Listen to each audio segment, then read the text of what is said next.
change or transformation. And I'll qualify that a bit here as well. I want to uplift a couple different schools here.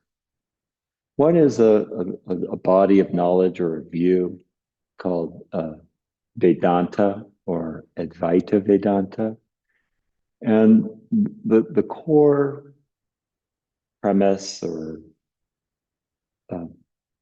conception in that space, well, first of all, Advaita Vedanta means not two.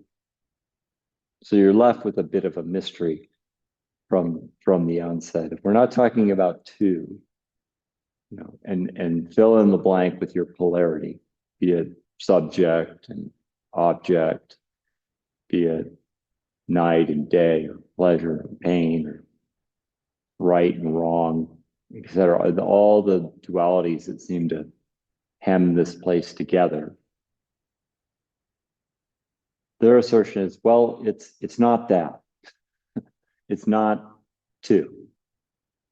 And even in this space right now, we could hone in on particular singular objects. They'd say this, computer, or Derek, and so forth is an independent thing. That's an other thing. That's a second thing that I'm looking at.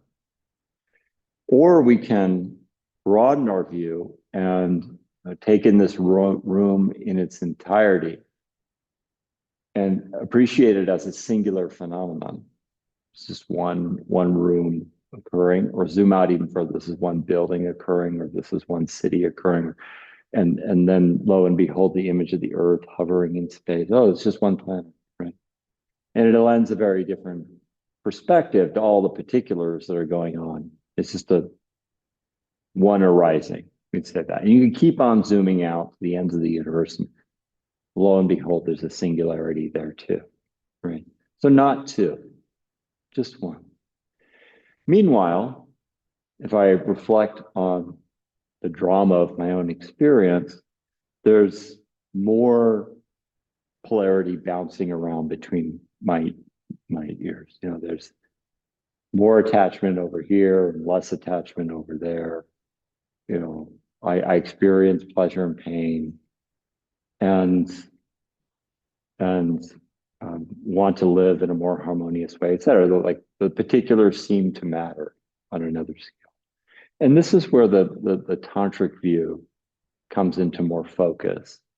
And their assertion is, yes, there is an ultimate reality. There's a singular essence to it all. And there are things that we can do, decisive things that we can do that will improve our circumstance, will improve our lot in life, that will reduce suffering, that will give us agency, that will give us power, and increase our capacity for joy and insight and even revelation. And there's a very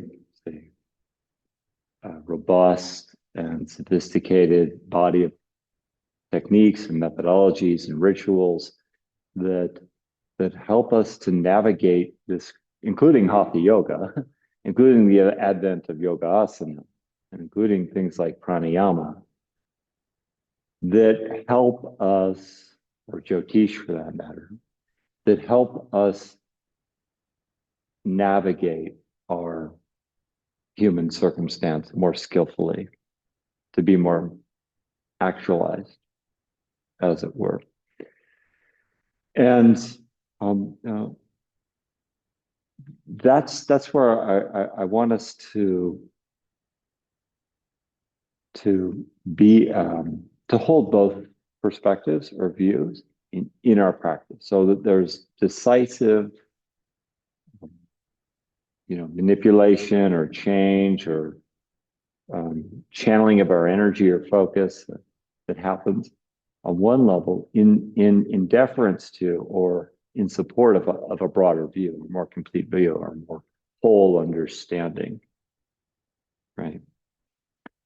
And I think that's true not just for tonight, but ongoing, right? This is a really central idea in the whole yoga project, is how do I become more integrated from move from fragmentation to integration and continue to kind of mature in my vision, mature in a more enlightened or whole view.